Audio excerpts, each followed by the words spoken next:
নমস্কার বন্ধুরা, কেমন আছেন সবাই? আমার জিকে বাংলা চ্যানেলে তোমাদের সকলকে স্বাগত। বন্ধুরা, আজকে তোমাদের জন্য কিছু হিস্ট্রি জিকে প্রশ্ন নিয়ে চলে এসেছি। তো হিস্ট্রি জিকে প্রশ্নগুলো তোমাদের সঙ্গে আলোচনা করব।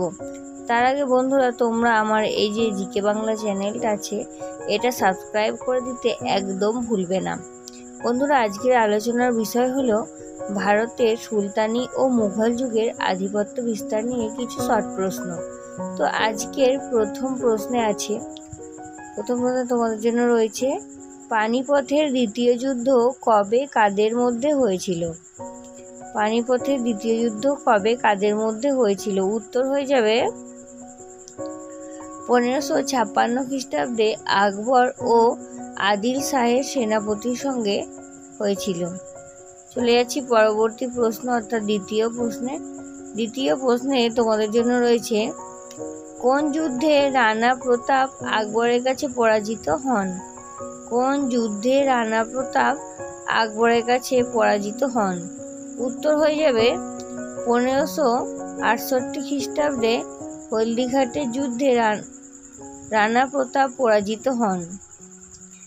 বন্ধুরা, আজকে সমস্ত প্রশ্নের উত্তর জানতে ভিডিওটা না টেনে প্রথম থেকে শেষ পর্যন্ত ভালোভাবে দেখতে থাকুন, এবং আমার চ্যানেলে যদি নতুন হয়ে থাকেন তাহলে দয়া করে আমার চ্যানেলটা সাবস্ক্রাইব করে আমার পাশে থাকুন।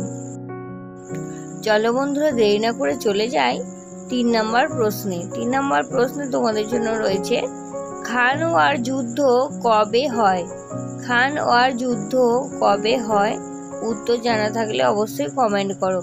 এখানে উত্তর হয়ে যাবে 1527 খ্রিস্টাব্দে আকবর ও সংগ্রাম সিং এর মধ্যে হয়েছিল খানওয়ার যুদ্ধ। চলে যাচ্ছি পরবর্তী, অর্থাৎ 4 নম্বর প্রশ্নে। 4 নম্বর প্রশ্নে তোমাদের জন্য রয়েছে, আলমগীর কার উপাধি? আলমগীর কার উপাধি? বন্ধুরা, এখানে উত্তর হয়ে যাবে ঔরঙ্গজেবের উপাধি হচ্ছে আলমগীর। চলো বন্ধুরা, যাক পরবর্তী প্রশ্ন অর্থাৎ 5 নম্বর প্রশ্নে তোমাদের জন্য রয়েছে, ভাস্কর দা গামা কবে ভারতে আসেন? ভাস্কর দা গামা কবে ভারতে আসেন? উত্তর হয়ে যাবে 1498 খ্রিস্টাব্দে। 1498 খ্রিস্টাব্দে ভাস্কর দা গামা ভারতে আসেন। চলে যাচ্ছি 6 নম্বর প্রশ্নে। 6 নম্বর প্রশ্নে তোমাদের জন্য রয়েছে, গোগরা বা ঘরঘোড়ার যুদ্ধ কবে হয়েছিল? গোগরা বা ঘরঘোড়ার যুদ্ধ কবে হয়েছিল? উত্তর হয়ে যাবে বাবর ও আফগানদের মধ্যে হয়েছিল গোগরা বা ঘরঘোড়ার যুদ্ধ। চলে যাচ্ছে 7 নম্বর প্রশ্নে। 7 নম্বর প্রশ্নে তোমাদের জন্য রয়েছে, টোডরমল কে ছিলেন? টোডরমল কে ছিলেন? বন্ধুরা, এখানে উত্তর হয়ে যাবে আকবরের রাজস্ব মন্ত্রী। আকবরের রাজস্ব মন্ত্রী ছিলেন টোডরমল। চলে যাচ্ছি 8 নম্বর প্রশ্নে। 8 নম্বর প্রশ্নে তোমাদের জন্য রয়েছে, টোডরমল প্রবর্তিত ভূমি ব্যবস্থাকে কি বলে? টোডরমল প্রবর্তিত ভূমি ব্যবস্থাকে কি বলে? উত্তর হয়ে যাবে যাবতী বলে। যাবতী বলে টোডরমল প্রবর্তিত ভূমি ব্যবস্থাকে।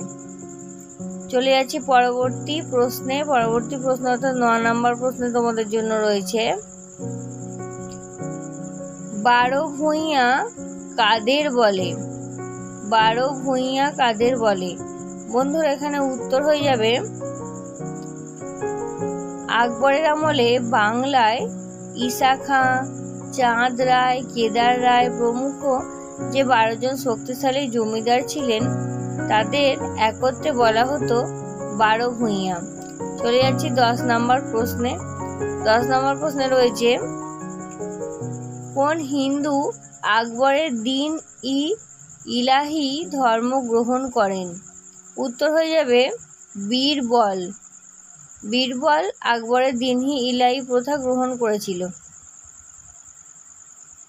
চলে যাচ্ছি 11 নম্বর প্রশ্নে। 11 নম্বর প্রশ্নে তোমাদের জন্য রয়েছে, ফৌজি কে ছিলেন? ফৌজি কে ছিলেন?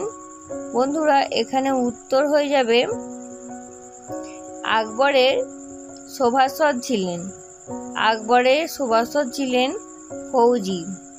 চলে যাচ্ছি পরবর্তী প্রশ্ন অর্থাৎ 12 নম্বর প্রশ্নে। 12 নম্বর প্রশ্নে তোমাদের জন্য রয়েছে বিক্রমজিৎ উপাধি কে নেন? বিক্রমজিৎ উপাধি কে নেন? বন্ধুরা এখানে উত্তর হয়ে যাবে দিল্লি অধিকার করার পর হিমু বিক্রমজিৎ উপাধি নেন। চলে যাচ্ছি পরবর্তী অর্থাৎ 13 নম্বর প্রশ্নে। 13 নম্বর প্রশ্নে তোমাদের জন্য রয়েছে রানী দুর্গাবতী কি? রানী দুর্গাবতী কি? বন্ধুরা এখানে উত্তর হয়ে যাবে মধ্য ভারতের গন্ডোয়ানা রাজ্যের রাজা হলেন রানী দুর্গাবতী। চলে যাচ্ছি 14 নম্বর প্রশ্নে। 14 নম্বর প্রশ্নে তোমাদের জন্য রয়েছে নূরজাহান কে ছিলেন এবং তার নামের অর্থ কি? নূরজাহান কে, তার নামের অর্থ কি? বন্ধুরা এখানে উত্তর হয়ে যাবে নূরজাহান হলেন জাহাঙ্গীরের মনীষী। তার নামের অর্থ হলো জগতের আলো। বন্ধুরা আজকে শেষ প্রশ্ন তোমাদের সঙ্গে শেয়ার করব, তার আগে তোমরা আমার এই জিকে বাংলা চ্যানেলটা সাবস্ক্রাইব করে দিতে একদম ভুলবে না। চলে যাচ্ছি 15 নম্বর অর্থাৎ আজকের শেষ প্রশ্নে। শেষ প্রশ্নে আছে ছত্রসাল কে ছিলেন? ছত্রসাল কে ছিলেন? বন্ধুরা এখানে উত্তর হয়ে যাবে ঔরঙ্গজেবের সময় বুন্দেলা বিদ্রোহের নেতা ছিলেন ছত্রসাল। তো বন্ধুরা আজকের এই হিস্ট্রি জিকে প্রশ্ন বা হিস্ট্রি আলোচনা আমি এখানেই শেষ করছি। আজকের হিস্ট্রি জিকে তোমাদের কেমন লাগলো তোমরা আমাকে অবশ্যই কমেন্ট করে জানাও। আর এই ধরনের নতুন নতুন ভিডিও পেতে বা হিস্ট্রি জিকে প্রশ্ন জানতে তোমরা আমার এই জিকে বাংলা চ্যানেলটা সাবস্ক্রাইব করে দিতে একদম ভুলবে না।